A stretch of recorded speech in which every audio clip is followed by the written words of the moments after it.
জিলহজ মাসের প্রথম 10টি দিন, এই দিনগুলো হলো ইবাদতের, নেক আমলের বড় যে মৌসুম রমাদান, তারপরে সবচেয়ে বড় মৌসুম হলো জিলহজের প্রথম দশক। ইবাদত এবং নেক আমলের জন্য আল্লাহ সুবহানাহু ওয়া তাআলা আমাদেরকে কিছু মৌসুম দিয়েছেন, কিছু সিজন দিয়েছেন। এই সিজনগুলোর মধ্যে থেকে সবচেয়ে বড় ইবাদতের মৌসুম বা সিজন কোনটা? রমজান মাস, মাসব্যাপী পুরো 30 দিনের মৌসুম। রমজানের পরে ইবাদতের সবচেয়ে বড় বৃহত্তম ইবাদতের মৌসুম হলো কোনটা? জিলহজের প্রথম 10টা দিন। এই 10টা দিনের মর্যাদা, এই 10টা দিনের ফজিলত, এই 10টা দিনের মাহাত্ম্য আমাদের দেশের বেশিরভাগ মানুষ জানেন না। আমরা কোরআন এবং হাদিসের আলোকে 11টি আমলের কথা বলতে পারি। এই 11টি আমল এই দশকের জন্য খাস, স্পেশাল। নাম্বার 1 নম্বর এই দশকের আমল হলো বেশি বেশি আল্লাহর জিকির করা। কি করা? বেশি বেশি আল্লাহর জিকির করা। কারণ কোরআনে কারিমে সূরা তাওবাতে আল্লাহ রাব্বুল আলামিন এই দশককে ইঙ্গিত করে বলেছেন যে তোমরা আল্লাহ তাআলার জিকির করো ফি আইয়ামিন মাদুদাত, নির্দিষ্ট দিনসমূহে, নির্ধারিত দিনগুলোতে তোমরা আল্লাহর জিকিরে মাশগুল থাকো। এখানে আল্লাহর জিকির যে নির্দিষ্ট দিনগুলোতে রাখার কথা বলা হয়েছে, সেই আয়াতের ব্যাখ্যা আবারও তাফসীর ইবনে কাসিরে এবং ইবনে আব্বাস রাদিয়াল্লাহু তাআলা সহ আরো অন্যান্য মুফাসসিরদের থেকে বর্ণিত হয়েছে যে নির্দিষ্ট দিন বলতে জিলহজের প্রথম 10 দিনকে আল্লাহ তাআলা মিন করেছেন। এই 10 দিনই তোমরা আল্লাহর জিকিরে বেশি বেশি করে আল্লাহ তাআলার জিকির করো। তাহলে জিকির শুধু না, পরিমাণে বাড়িয়ে বাড়িয়ে বেশি বেশি পরিমাণে জিকির করতে হবে। এই দশকে আল্লাহ তাআলার স্মরণ অন্তরে হবে, মুখে আল্লাহ তাআলার জিকির চলবে, কাজের মাধ্যমে জিকিরের আমল চলবে, অন্তরের স্মরণের মাধ্যমে, মুখে জিকিরের মাধ্যমে। কোরআনের তেলাওয়াত একটা জিকির, তাসবিহগুলো একটা জিকির, তাহমিদ আল্লাহর প্রশংসা একটা জিকির, এরকম যত জিকির আছে এই দশক হলো জিকিরের দশক। সবচেয়ে বেশি জিকির চলবে। সবচেয়ে বেশি কি চলবে? জিকির চলবে। দ্বিতীয়ত যে আমলটি চলবে তা হলো যে কোনো নেক আমল, যে কোনো নেক আমল। কারণ একটু আগে আমরা হাদিস শুনলাম যে নবী করিম সাল্লাল্লাহু আলাইহি ওয়াসাল্লাম বলেছেন, মা মিন আইয়ামিন আল্লাহ আমালুস সালিহু ফিহিন্না আহাব্বু ইলাল্লাহ মিন হাযিহিল আইয়াম। এই জিলহজের 10 দিনের চাইতে অন্য কোন দিনের নেক আমল আল্লাহর কাছে বেশি প্রিয় না। মাস হিসাবে রমাদান সবচেয়ে সেরা, আর দিন হিসাবে খুচরা দিনগুলোর মধ্যে রমজানের বাইরে সবচেয়ে সেরা কোনটা? জিলহজের প্রথম দশক। রমজানের পরে মর্যাদার বিচারে সবচেয়ে বেশি মর্যাদাপূর্ণ দশক হলো এই দশক। এই জন্য এই দশকে আমল করলে আল্লাহর কাছে এত প্রিয় যে অন্য কোনো সময়ের আমল আল্লাহর কাছে এত প্রিয় না। এই জন্য এই দশকের দ্বিতীয় আমল হলো বেশি বেশি নেক আমল করা। বেশি বেশি কি করা? নেক আমল করা। রুটিন যে নামাজগুলো আছে, কাজগুলো আছে, সেগুলো বিশেষ ইহতেমামের সাথে করা। অন্য সময় আপনি নামাজে টুকটাক গাফলতি করেন, কিন্তু এই দশকে মোটেই করবেন না। অন্য দশকে আপনার ফজরের জামাত একটু মিস হয়, এই দশক মোটেই করবেন না। আগে থেকে ইহতেমাম থাকবে যে এই দশক কোনোভাবে ইবাদত থেকে আমি যেন দূরে না থাকি। আল্লাহ তাআলা আমাদের সবাইকে আমলের তৌফিক দান করুন। তাহলে 2 নম্বর আমল হলো বেশি বেশি নেক আমল করা এই দশকে। রুটিন নেক আমলগুলো যেগুলো সবসময় করতে হয়, এগুলোকে বিশেষ ইহতেমামের সাথে করা, আর আরো নফল আমল বাড়িয়ে বাড়িয়ে করা। আপনি অন্য সময় কোরআন তেলাওয়াত খুব বেশি করতে পারেন না, এই দশকে কোনো অবস্থাতে ছাড়বেন না। অন্য সময় তাসবিহ তেলাওয়াত খুব বেশি হয় না, এই দশকে কোনো অবস্থায় ছাড়বেন না। অন্য সময় নামাজে খুব বেশি খুশু ধরে রাখতে পারেন না, এই দশকে চ্যালেঞ্জ থাকবে যে ধীরস্থিরতার সাথে, মনোযোগের সাথে নামাজ পড়বো। এভাবে নেক আমলের কসরত করতে থাকবেন আল্লাহর প্রিয় পাত্র হওয়ার পথে। আমরা এগিয়ে যেতে চাইলে এই দশক, এই 10টা দিন আমাদের জন্য বিরাট বড় একটা সুযোগ। আল্লাহ আমাদের সবাইকে তৌফিক দান করুন। 3 নম্বর, এই দশকের করণীয় হলো সকল গুনাহ থেকে অন্য সময়ের চাইতে এই সময়টাতে বেঁচে থাকার জন্য বেশি সচেষ্ট থাকা। গুনাহ তো 12 মাসই আমরা করব না, কিন্তু এই দশক গুনাহ না করার ব্যাপারে চেষ্টাটা একটু বেশি থাকবে। কারণ আপনারা সূরা তাওবার একটা আয়াত শুনেছেন, আল্লাহ রাব্বুল আলামিন সম্মানিত 4 মাসের আলোচনা করে বলেছেন, যালিকাদ দীনুল কাইয়্যিম ফালা তাজলিমু ফিহিন্না আনফুসাকুম। এই সম্মানিত মাসগুলোতে তোমরা নিজের প্রতি নিজে অবিচার করিও না। ভাইরা আমার, তার মানে যেই সময়টাতে আল্লাহর নৈকট্য লাভের সুযোগ, ওই সময়টাতে যদি কেউ পাপাচারে লিপ্ত হয়, এর চেয়ে পাপিষ্ঠ আর কে আছে? এই জন্য আল্লাহ রাব্বুল আলামিন আমাদেরকে দরদের সাথে বলছেন, ভাষা খেয়াল করেন, ফালা তাজলিমু ফিহিন্না আনফুসাকুম, তোমরা নিজের পায়ে নিজে কুঠারাঘাত করিও না। এই 10 দিন না, শুধুমাত্র এই পুরো সম্মানিত 4 মাস, সম্মানিত 4 মাসের ভিতরে টানা 3টা মাস চলছে, জিলকদ, জিলহজ, মুহররম, আর একটা হলো রজব মাস, রমজানের আগের মাস। তাহলে সম্মানিত 4 মাসের মধ্যে এই 10টা দিন আবার বিশেষ মর্যাদাবান। অতএব এই আয়াতটা এখানে আরো বেশি ফিট হবে, অর্থাৎ পাপাচার থেকে বাঁচার জন্য আলাদা কসরত থাকবে। অন্য সময় আমি গুনাহের কাজ করলেও এই দশকে কোন অবস্থাতে আল্লাহর নাফরমানি করব না। আল্লাহ আমাদের সবাইকে বেঁচে থাকার তৌফিক দান করুন। ভাইরা আমার, তাহলে 3 নম্বর আমল আমরা পেয়ে গেলাম। 4 নম্বর আমল হলো যাদেরকে আল্লাহ তাআলা সামর্থ্য দিয়েছেন তারা হজ করবেন। এই দশক হজের আমলের মাস, আমলের দশক, এই দশকেই তো হজ হবে। অতএব যাদের তৌফিক দিয়েছেন আল্লাহ তাআলা, তারা কি করবেন? হজ করবেন। এটা এই দশকের আমল। এটা হলো 4 নম্বর আমল। 5 নম্বর আমল হলো যাদেরকে আল্লাহ সামর্থ্য দিয়েছেন তারা এই দশকে কোরবানি করবেন। কারণ কোরবানি এমন একটা আমল, নবী করিম সাল্লাল্লাহু আলাইহি সাল্লাম মদিনা হিজরত করেছেন, এরপর থেকে প্রতি বছরে তিনি কি করেছেন? কোরবানি করেছেন। আল্লাহ নির্দেশ করেছেন, ফাসাল্লি লিরাব্বিকা ওয়ানহার, তুমি তোমার রবের নির্দেশ পালনার্থে নামাজ আদায় করো এবং কোরবানি করো। তো এই জন্য ঈদুল আজহা অর্থাৎ এই জিলহজের প্রথম দশকের শেষ দিন অর্থাৎ 10ম দিনে কোরবানির আমলটা করা, এটা যাদের সামর্থ্য আছে তাদের জন্য প্রযোজ্য। এই দশকের একটা আমল হলো কি করা? কোরবানি করা। কয়টা আমল গেল? 5টা। 6 নম্বর হলো যাদের কোরবানি করার ইচ্ছা আছে তারা জিলহজের চাঁদ ওঠার আগে আগে জিলকদ মাসের শেষ দিনের মধ্যে তাদের হাতের নখ, চুল, গোফ, অবাঞ্ছিত লোম এগুলো সব কেটে পরিষ্কার করে ফেলবেন এবং এই দশক আর সেগুলোতে হাত দিবেন না। কোরবানি করে তারপরে সেগুলো পরিষ্কার করতে চাইলে করবেন, এই দশকে আর হাত দিবেন না। নবী সাল্লাল্লাহু আলাইহি ওয়াসাল্লাম বলেছেন, মান আরাদা আন ইউদাহিয়া ফালা ইয়াখুয মিন শা'রিহি ওয়া আযফারিহি শাইআ, যে ব্যক্তি কোরবানি করার এরাদা করেছে, নিয়ত করেছে, সেই জন্য তার চুল, নখ এগুলো না কাটে ওই 10 দিন। জিলহজের চাঁদ উঠছে আর কাটবেন না, চাঁদ উঠার আগে আগে কেটে ফেলবেন এবং কোরবানির পরে যায় কাটবেন, এই 10 দিন বিরত থাকা। তবে অন্য আরো বিভিন্ন রেওয়ায়াত থেকে, বর্ণনা থেকে বোঝা যায় যে এই আমলটা শুধু যিনি কোরবানি করবেন তিনি নয়, যিনি কোরবানি করবেন না, কোরবানি করার সামর্থ্য নাই, তিনি এই আমল করতে পারেন, তাহলে আল্লাহ তাআলা তাকে কোরবানি করার সওয়াব দান করবেন। এমনকি কোন কোন সালাফ, কোন কোন সাহাবী থেকে এই আমলও বর্ণিত আছে যে বাসার বাচ্চা কাচ্চা যারা আছে তাদেরকেও এই দশকে চুল, নখ ইত্যাদি কাটতে নিষেধ করেছেন। তাহলে চুল, নখ ইত্যাদি কাটা থেকে বিরত থাকা এই 10 দিন, আগে কাটা এবং পরে কাটা, এই 10 দিন না কাটাকাটি না করা, এটা একটা মুস্তাহাব আমল। এবং প্রায় সব ফুকাহায়ে কেরাম এই ব্যাপারে একমত হয়েছেন। মওসুআ ফিকহিয়া কুয়েতিয়ার মধ্যে লেখা হয়েছে যে ইত্তাফাকাল ফুকাহা, সব ফকিহগণ প্রায় একমত যে এই দশকে যিনি কোরবানি করবেন তিনি তো বটেই, কোরবানি যিনি করবেন না তাদের তরফ থেকেও চুল, নখ এগুলা কাটা থেকে বিরত থাকা মুস্তাহাব। তাহলে 6 নম্বর আমল গেল চুল, নখ ইত্যাদি দশক না কেটে থাকা। 7 নম্বর আমল হলো এই দশকে বেশি বেশি তাকবীর পাঠ করা। এটা তাকবীরে মুতলাক বলা হয়, সাধারণ তাকবীর। আল্লাহু আকবার, আল্লাহু আকবার, লা ইলাহা ইল্লাল্লাহ, আল্লাহু আকবার, আল্লাহু আকবার ওয়া লিল্লাহিল হামদ। এই তাকবীরটা হলো মিন শাআইরিল ইসলাম, এটাকে আমরা করতে পারি। ইসলামের যে নিদর্শনগুলো আছে সেগুলোর মতো করে এই তাকবীরটা আমরা পাঠ করব, এমন ভাবে পাঠ করব যে অলিতে গলিতে, রাস্তাঘাটে সব জায়গায় তাকবীরের ধ্বনি চলতে থাকবে, কারোর ডিস্টার্ব করে না, মৃদু কণ্ঠে সব জায়গায় গুনগুনিয়ে আমাদের মুখ থেকে তাকবীর চলবে। আপনারা অনেকে হয়তো শুনে থাকবেন সাহাবায়ে কেরাম রিদওয়ানুল্লাহি তাআলা আজমাইনের মধ্যে থেকে কেউ কেউ, আবু হুরায়রা রাদিয়াল্লাহু তাআলা আনহু, আরো কোন সাহাবীর আমল বর্ণিত আছে যে জিলহজের প্রথম দশক শুরু হলে তারা বাজারে চলে যেতেন। বাজারে কেন যেতেন ভাই?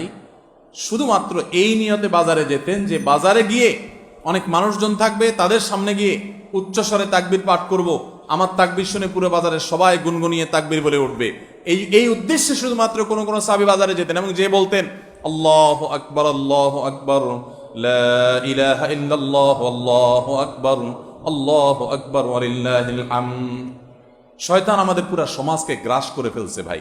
সর্বত্র আমাদের বাসা বাড়ি, আমাদের ব্যবসা প্রতিষ্ঠান, আমাদের শিক্ষা প্রতিষ্ঠান, আমাদের চিন্তা চেতনা, মন, মগজ, দেহ, মস্তিষ্ক সবকিছু ইবলিস নানাভাবে আমাদেরকে প্রভাবিত করে রাখছে।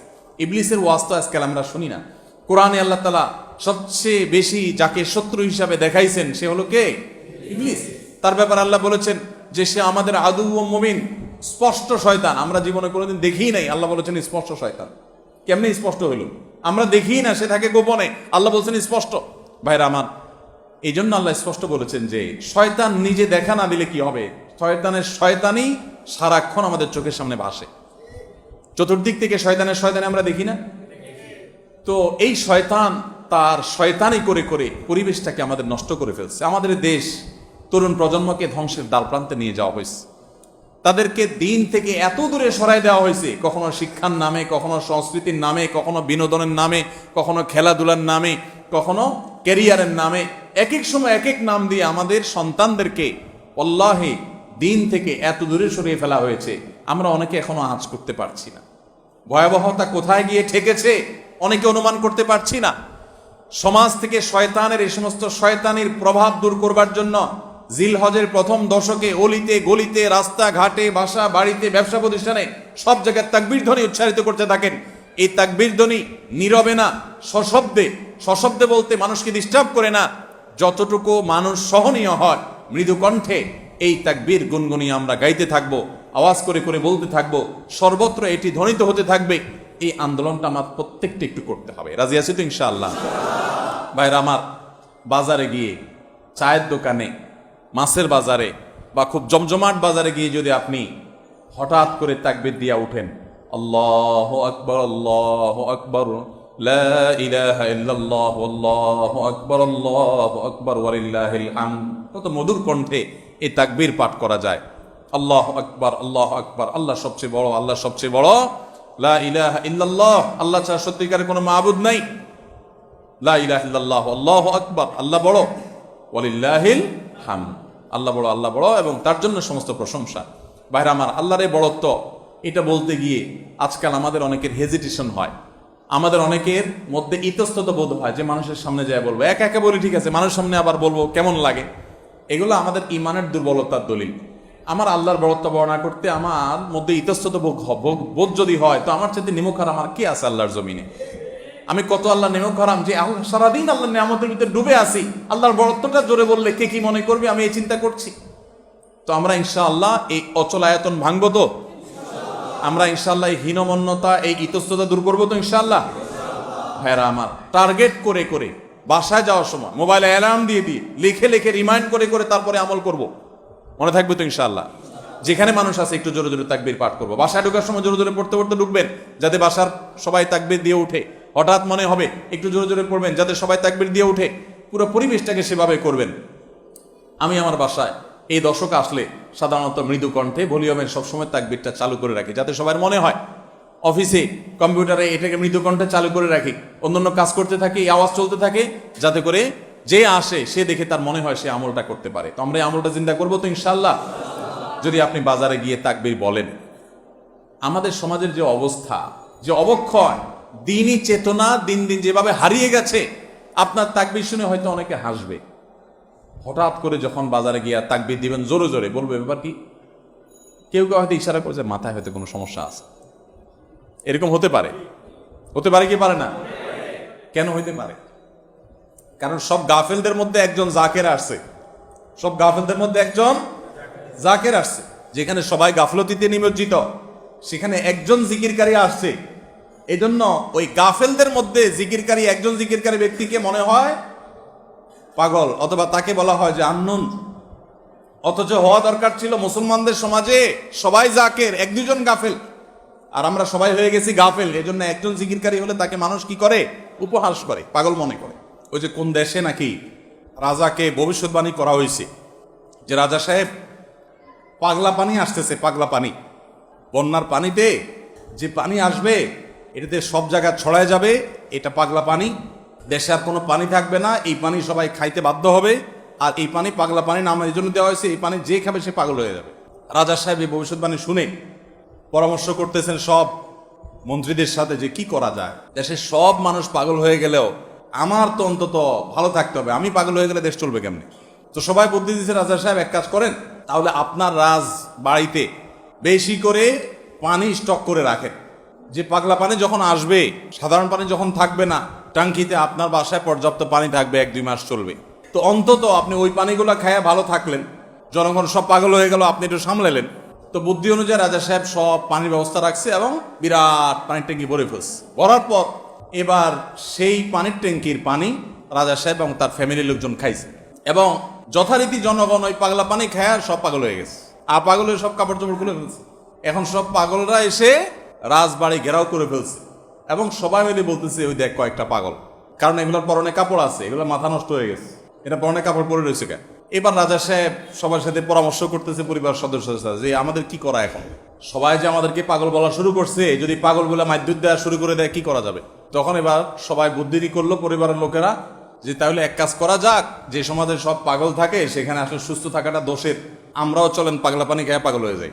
এবার তারাও পাগলা খানি খায় পাগল হয়ে গেছে, এবার পাগলে পাগলে মিলছে, আর অসুবিধা হয়নি। এই সমস্ত গল্প হয়তো এর কোনো বাস্তবতা নাই, কিন্তু এই গল্প বলার উদ্দেশ্য হলো যে যেই সমাজে মানুষ সব গাফেল হয়ে যায়, ফাসেকের পরিমাণ বেশি হয়ে যায়, সেই সমাজে একজন বাজারে গিয়ে যখন আল্লাহু আকবার তাকবীর ধ্বনি দিবে, তখন তাকে কিছু লোক পাগল বলাটা সমাজের মানুষের পাগল হওয়ার দলিল। পাগল হওয়া বলতে ফাসেক হয়ে যাওয়া, আল্লাহর জিকির থেকে দূরে সরে যাওয়ার দলিল। কেন বাজারে যায় যদি কেউ একটু গেয়ে উঠে, মনের সুখে কোনো একটা গান গেয়ে উঠে, তাকে তো কেউ অসুস্থ মনে করে না। তাহলে জিকিরের ক্ষেত্রে এরকম কেন হয়? আপনি যদি বাসে উঠে বলেন আল্লাহু আকবার লা ইলাহা ইল্লাল্লাহ আল্লাহু আকবার ওয়ালিল্লাহিল হামদ, প্রথম কারোর কাছে আনইজি লাগতে পারে। উঠার পর যদি আরেকজন পড়েন, বলবে যে ভাই হাতে কোনো ব্যাগ ট্যাগ তো দেখা যাচ্ছে না, কিছু বেচবে নাকি? অকার টকার নি কোনো। আপনি যদি তখন সুন্দর করে যারা অবাক হয়ে তাকাবে তাদের যদি বলেন, ভাই এই দশকে আমাদের নবীজি বেশি বেশি করে উচ্চস্বরে তাকবীর পাঠ করতে বলেছেন, আপনারা তো সবাই মুসলমান, আপনাদের সবাইকে স্মরণ করানোর জন্য আমি জোরে জোরে করছি, আপনারা কেউ মনে কিছু নিয়েন না, বাস আলহামদুলিল্লাহ, তাইলে কিচ্ছা কত। তো আমরা এই আমলটা করবো তো ইনশাআল্লাহ। কঠিন আমল, কিন্তু এটাকে জিন্দা করতে পারলে সমাজে সর্বত্র যখন তাকবীরের ধ্বনি ভাসতে থাকবে, শয়তান পালা যাবে ইনশাআল্লাহ সমাজ থেকে। ঘরে যখন সারাদিন তাকবীর ধ্বনি ভাসতে থাকবে, শয়তান পালায় যাবে। আল্লাহ আমাদের সবাইকে আমলের তৌফিক দান করুন। জিলহজের প্রথম দশকে এই আমলটা সম্পর্কে নবী করিম সাল্লাল্লাহু আলাইহি ওয়াসাল্লামের ভাষ্য খেয়াল করেন। তিনি বলেছেন, ফাকসিরু ফীহিন্না মিনাত তাকবীরি ওয়াত তাহলিলি ওয়াত তাহবিদ। জিলহজের প্রথম দশক যখন শুরু হয়, তোমরা বেশি বেশি করে তাকবীর পড়ো, বেশি বেশি করে তাহমিদ পড়ো, বেশি বেশি করে তাহলিল পড়ো, অর্থাৎ আল্লাহু আকবার লা ইলাহা ইল্লাল্লাহ আল্লাহু আকবার লিল্লাহিল হামদ, এটা বেশি বেশি করে পাঠ করো। এটা নবী সাল্লাল্লাহু আলাইহি ওয়াসাল্লাম নির্দেশ করেছেন। তাহলে কয় নম্বর আমল গেল? 7 নম্বর আমল, বেশি বেশি করে তাকবীর তাহমিদ তাহলিল পড়া। 8 নম্বর আমল হলো এই তাকবীর তাহমিদ তাহলিলটাই বিশেষভাবে পড়া। 7 নম্বরটা হলো সাধারণভাবে রাত দিন যতক্ষণ পারেন বেশি বেশি পড়বেন, কোনো সময় ফিক্স নাই, এবং 10 দিন ফুল। আর 8 নম্বর আমল হলো এই তাকবীরটাই নির্দিষ্ট সময় নির্দিষ্ট দিনগুলোতে বিশেষভাবে পড়া। সাধারণভাবে তো পড়বেনই, আর বিশেষভাবে পড়বেন। বিশেষভাবে কখন? আইয়ামে তাশরিকে। আইয়ামে তাশরিক কাকে বলা হয় ভাই? জিলহজের 9 তারিখ ফজরের পর থেকে নিয়ে জিলহজের 13 তারিখ আসর পর্যন্ত, জিলহজের 9 তারিখ ফজর থেকে নিয়ে জিলহজের 13 তারিখ আসর পর্যন্ত প্রত্যেক নামাজের পর সবাই যার যার জায়গা, পুরুষরা সরবে আর মা বোনরা বাসা বাড়িতে নীরবে তারা তাকবীর পাঠ করবেন। আল্লাহু আকবার লা ইলাহা ইল্লাল্লাহ আল্লাহু আকবার ওয়ালিল্লাহিল হামদ। প্রত্যেক নামাজের পরে একা একা পড়েন আর জামাতে পড়েন, সর্বাবস্থা। জামাতে পড়লে ইমামের সাথে তাল মিলায় পড়তে হবে, জরুরি না, প্রত্যেকে যার যারটা শেষে পড়বেন। মনে থাকবে তো ইনশাআল্লাহ? তাহলে 8 নম্বর আমল হলো আইয়ামে তাশরিক, অর্থাৎ জিলহজের 9 তারিখ থেকে 13 তারিখ পর্যন্ত প্রত্যেক নামাজের পরে তাকবীরগুলো জোরে জোরে পাঠ করতে থাকবো ইনশাআল্লাহ। 9 নম্বর আমল হলো জিলহজের 1 তারিখ থেকে 9 তারিখ পর্যন্ত এই 9 দিনই নফল রোজা রাখা। এই 9 দিনই নফল রোজা রাখা। এই 9 দিন নফল রোজা রাখা সম্পর্কিত একটা হাদিস পাওয়া যায়, এবং এই 9 দিনের নফল আমল সম্পর্কে মওসুআ ফিকহিয়া কুয়েত থেকে প্রকাশিত ফিকহ বিশ্বকোষ, সেখানে বর্তমান সময়ের সবচাইতে অথেন্টিক ফতোয়ার কিতাবগুলোর মধ্যে থেকে, প্রসিদ্ধ কিতাবগুলো থেকে একটা, ফতোয়ার কিতাবগুলো থেকে মওসুআ ফিকহিয়া কুয়েতিয়া, সেখানে লেখা হয়েছে যে ইত্তাফাকুল ফুকাহা, সমস্ত ফকিহগণ এবারে একমত যে জিলহজের 1 তারিখ থেকে 9 তারিখ পর্যন্ত এই 9 দিনই রোজা রাখা মুস্তাহাব। এই 9 দিন রোজা রাখা মুস্তাহাব। বিভিন্ন বর্ণনায়ও এটি প্রমাণিত হয়, যদি সে বর্ণনাগুলো কোনো সনদ দিয়ে মুহাদ্দিসরা একটু আপত্তি তুলেছেন, কিন্তু ফুকাহা একরাম এ ব্যাপারে রেকমেন্ড করেছেন যে এই 9 দিন রোজা রাখা মুস্তাহাব। যেহেতু জিলহজের প্রথম 10 দিনের পুরো 10 দিনই ইবাদত আল্লাহর কাছে প্রিয়, অতএব নফল আমল, রোজাও একটা নফল আমল, সেই হিসাবে রোজাটা অটোমেটিকও চলে আসে। এই জন্য 9 নম্বর আমল হলো জিলহজের 1 থেকে 9 তারিখ পর্যন্ত এই দিনগুলো কি করা? রোজা রাখা। 10 নম্বর আমল হলো স্পেশালি, বিশেষভাবে আরাফার দিনে, অর্থাৎ জিলহজের 9 তারিখে রোজা রাখা। জিলহজের 9 তারিখে কি করা? রোজা রাখা। প্রথম 9 দিন সাধারণ, আর বিশেষভাবে 9 তারিখের গুরুত্ব আরো বেশি, কারণ নবী করিম সাল্লাল্লাহু আলাইহি ওয়াসাল্লাম বলেছেন, সিয়াম ইয়াউমি আরাফা আহতাসিবু আলাল্লাহি আন ইউকাফিরা সানাতাল্লাতী ক্বাবলাহা ওয়াল্লাতী বা'দাহা। আরাফাত দিনের রোজা অর্থাৎ জিলহজের 9 তারিখের রোজা, এই রোজা সম্পর্কে আল্লাহর কাছে আমার ধারণা, আল্লাহর প্রতি নবী সাল্লাল্লাহু আলাইহি ওয়াসাল্লাম বলছেন যে আমার ধারণা যে এই রোজার বিনিময়ে আল্লাহ তাআলা 1 বছর পূর্বের আর 1 বছর পরের অর্থাৎ আগামী 1 বছর এবং গত 1 বছরের গুনাহ আল্লাহ তাআলা মাফ করে দিবেন। আমরা এই পর্যন্ত যত ফজিলতের কথা শুনেছি, পিছনে গুনাহ মাফ করে দিবেন, গত 1 বছর গুনাহ মাফ করে দিবেন, সারাদিন গুনাহ মাফ করে দেওয়া হবে, এরকম বিভিন্ন হাদিস আমরা শুনেছি। কিন্তু এরকম কোন হাদিস কেউ হয়তো আমরা এই হাদিস ছাড়া আরেকটা হাদিস শুনি নাই যে 1 বছর অগ্রিম গুনাহ মাফ করবেন। যদি আল্লাহ তাআলা কাউকে হায়াত দেন তিনি 1 বছরের গুনাহ মাফ পেয়ে যাবেন। কোন কোন হাদিস বিত্তাগণ বলেন যে হাদিসের মধ্যে ইশারা পাওয়া যায় যে কেউ যদি আরাফাতের রোজা রাখার তৌফিক পায় হয়তোবা আগামী 1 বছর হায়াত পাওয়ার তৌফিক হবে তার। যদিও এটা জাস্ট একটা ব্যাখ্যা, এটা এমন না যে হাদিসে বলা হয়েছে আলাদা গ্যারান্টি দিয়ে, এরকম না। অতএব এর ব্যত্যয় ঘটলে ঘটতে পারে। কথা বুঝে আসছে ভাই?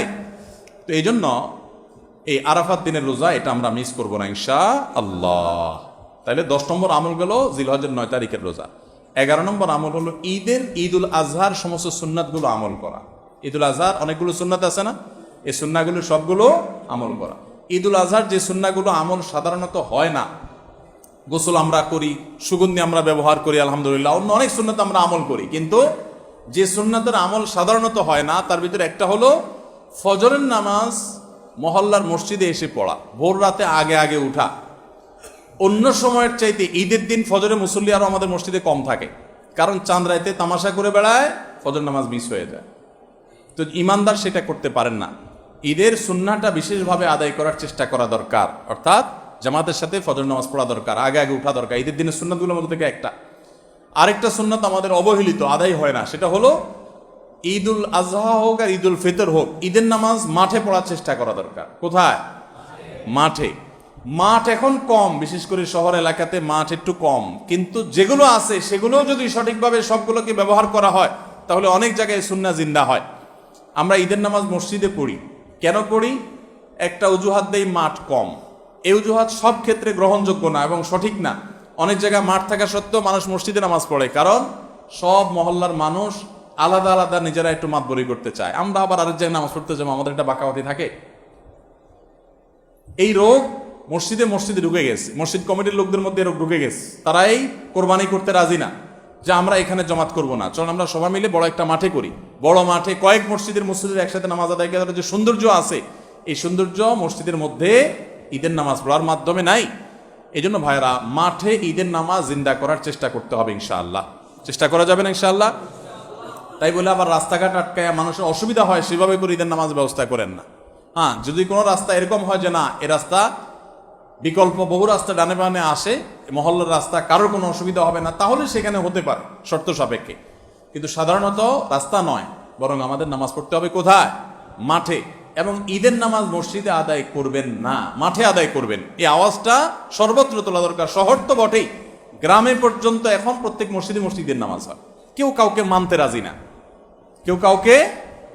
আরেক জায়গায় ঈদগাহে নামাজ পড়বো, আমাদের ইজ্জত থাকে নাকি? এই লোক ইসলাম বুঝে নাই। ঈদের জামাত হবে অনেক বড় জামাত, সেখানে বহু মসজিদের মুসল্লিরা আসবে, এটার মধ্যেই সৌন্দর্য, পুরো মহল্লার মানুষের সম্মিলন করবে। এই সুন্নাতটা আদায় হয় না।